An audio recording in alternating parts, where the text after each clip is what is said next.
What's up, guys? Yeah, today I decided to walk down to the Apple shop and change my laptop and migrate from Windows to MacBook.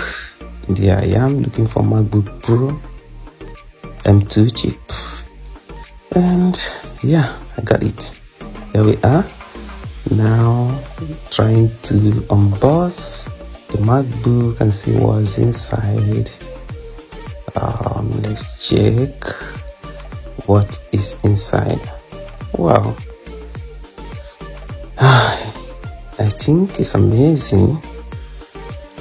Trying to open the box and see what is inside. Guess it must be a surprise. Oh, wow, this is wonderful. Just a small thing and very expensive. Oh my goodness. Oh, this at least